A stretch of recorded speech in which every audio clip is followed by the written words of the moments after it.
मी पुन्हा निवडून आलो नाही तरी चालत. मला या समाजाची मतं नको, असं विधान केलेलं आहे भोसरी विधानसभेचे आमदार महेश दादा लांडगे यांनी. महेश लांडगे हे हिंदुत्ववादी आमदार म्हणून ओळखले जातात. गौसंरक्षण असेल, हिंदुत्ववादी विचार असेल, छत्रपती संभाजी महाराजांच्या विचारांवरती ते चालतात. शिवछत्रपती शिवाजी महाराजांच्या विचारांवरती ते चालतात आणि दमदार आमदार पैलवान महेश लांडगे म्हणून त्यांना ओळखलं जातं. आणि 3 टर्म आमदार आहेत, एवढे ताकदवर नेते आहेत आणि ज्या प्रकारे त्यांनी आता स्टेटमेंट केलेलं आहे संपूर्ण राज्यामध्ये, संपूर्ण देशामध्ये आमदार महेश लांडगे यांची चर्चा सुरू आहे, की बाबा रे, आजकाल नेते जे असतात ते 5-5 मिनिटाला, 5-5 दिवसाला विचार बदलतात.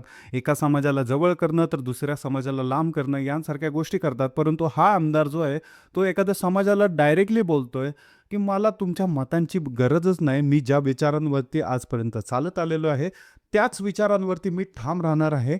हिंदुत्ववादी विचारांवरती मी आहे आणि त्याच्याचमुळं मला तुमची मतं पण नको. यांसारख्या गोष्टी, यांसारखं विधान जे आहे ते आमदार महेश लांडगेंनी केलेलं आहे. मित्रांनो, या विधानाची चर्चा अक्षरशः संपूर्ण देशामध्ये होत आहे. कारण बाळासाहेबांनंतर एकमेव असा जो व्यक्ती आहे महेश लांडगे, हे त्या समाजाला त्या शब्दाने बोललेले आहेत, म्हणून महेश लांडगेंची चर्चा होत आहे. मित्रांनो, कोण आहेत महेश लांडगे? किती ताकदवर आहेत? खरंच एवढे पॉवरफुल आहेत का? की 25-30 हजारांचं मुस्लिम पॉप्युलेशन असणारे त्यांचं जे विधानसभा आहे, त्यांची जी कॉन्स्टिट्युन्सी आहे, त्याच्यामध्ये एवढं त्यांचा प्रभाव आहे का? काय-काय आहे महेश लांडगेंचा प्रभाव कसा आहे? किती पॉवरफुल आहेत? किती ताकदवर आहेत? याच्याबद्दल आज मी तुम्हाला सांगणार आहे. माझं नाव आहे विकास.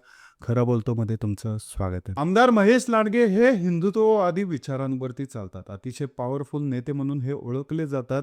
यांच्या सामाजिक जीवनामध्ये जर तुम्ही बघितलं मित्रांनो, समाजातले जेवढे पण हिंदुत्ववादी विचारांनी चालणारे लोकं आहेत, ते यांचं समर्थन करतात.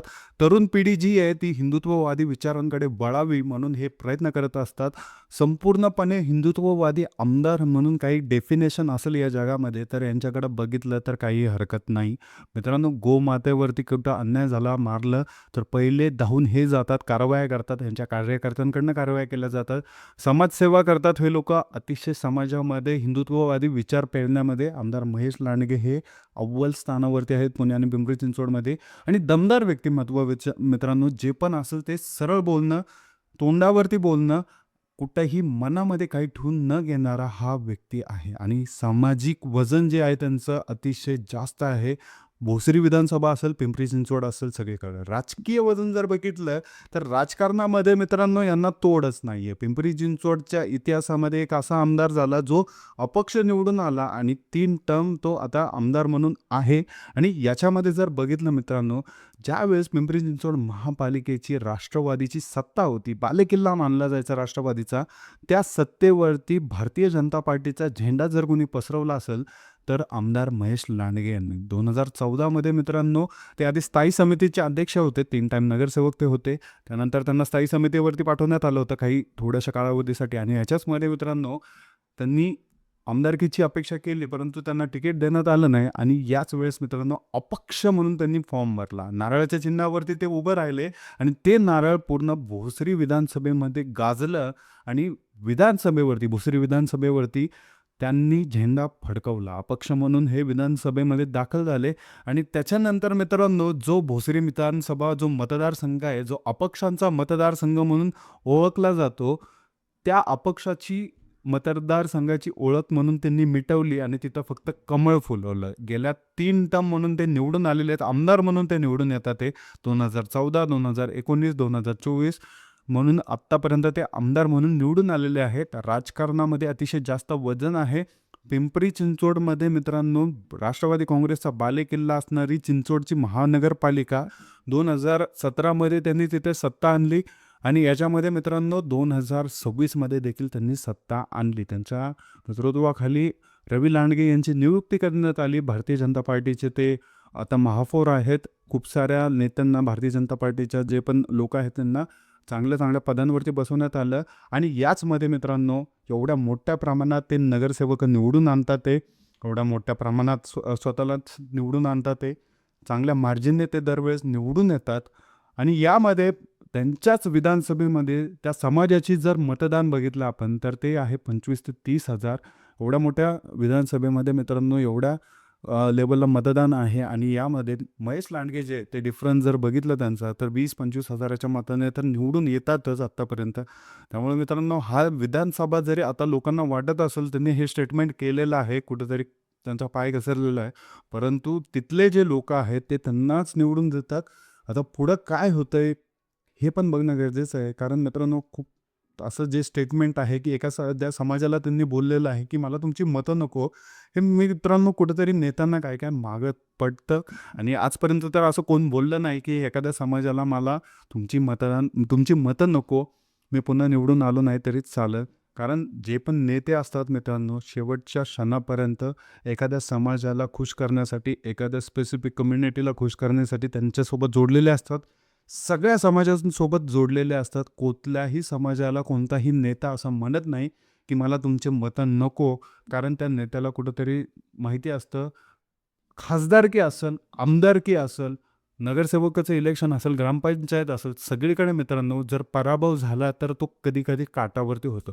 मित्रांनो 50 मतांनी जर खासदारकी पडू शकते, 500 मतांनी जर एखादा उमेदवार निवडून येऊ शकतो, 1100, 1000 मतांनी निवडून येऊ शकतो.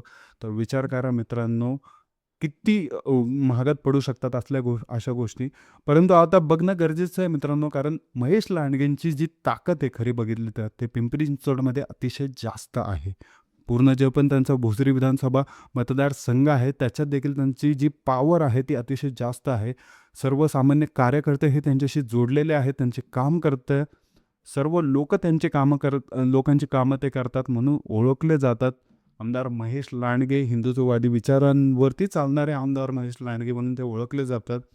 आणि यामध्ये जर एक गोष्ट मी तुम्हाला जर सांगितली मित्रांनो, पिंपरी चिंचवडचे ज्यावेळेस नगरपालिकेचे इलेक्शन होते, स्वर्गवासी अजितदादा पवार हे पिंपरी चिंचवडमध्ये आले होते, प्रचार चालू होता.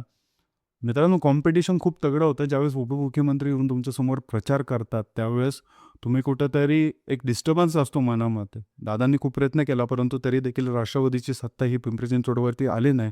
परंतु याच्यामध्ये जर बघितलं मित्रांनो, काही-काही शब्द महेश लांडगेंकडनं बोलले गेले होते. त्यांनी माघार घेतली. त्याच्यानंतर त्यांनी खंत देखील व्यक्त केली. त्यांचं स्मारक उभारण्यासाठी आता स्वतःहून पिंपरी चिंचवडचं जे नवीन भवन बनतंय त्याच्या समोर महेश लांडगेंनी प्रस्ताव आणला. खूप साऱ्या गोष्टी हे दादांसाठी करायची त्यांची इच्छा आहे. खूप काही त्यावेळेस बोलणं झालं होतं. राजकारण म्हणले होते मित्रांनो, त्यावेळेस टीका होते, टिप्पणी होते आणि त्यावेळेस झालं. उपमुख्यमंत्री अजित पवार हे अतिशय ताकदवार नेते मानले जायचे. राष्ट्रवादीसाठी त्यांनी पूर्ण पिंपरी चिंचवड हे पिंजून काढलं. तरी देखील त्यांना यश आलं नाही. कारण हे यश संपादन केलं होतं आमदार महेश लांडगे आणि शंकरशेठ जगताप यांनी 2026च्या ह्याच्यात भारतीय जनता पार्टीची सत्ता जी आहे ती ह्याच्यामध्ये आणली महानगरपालिकेवरती. याच्यावरूनच आपल्याला दिसतं मित्रांनो की आमदार महेश लांडगे हे किती ताकदवार नेते आहेत, किती पॉवर यांच्यामध्ये आहे, किती राजकीय ताकद यांच्यामध्ये आहे, किती सामाजिक ताकद यांच्यामध्ये आहेत. त्यामुळे या गोष्टी स्पष्ट होतात की महेश लांडगे हे अतिशय पॉवरफुल नेते आहेत. ते पुढे देखील येऊ शकतात. पुढे देखील निवडणुका झाल्या तर त्यांना त्या प्रकारचा अपोनंट जर भेटला तर कुठेतरी टफ होईल. नाहीतरी हिंदुत्ववादी विचारावरती चालणारा एकमेव नेता ह्या आता पिंपरी चिंचवड, पुणे, महाराष्ट्रामध्ये आहे. आता म्हणायला काहीही हरकत नाही. नक्कीच मित्रांनो व्हिडिओ आवडला असेल तर लाईक करा, सबस्क्राईब करा. भेटूया पुढच्या व्हिडिओमध्ये. जय हिंद, जय महाराष्ट्र.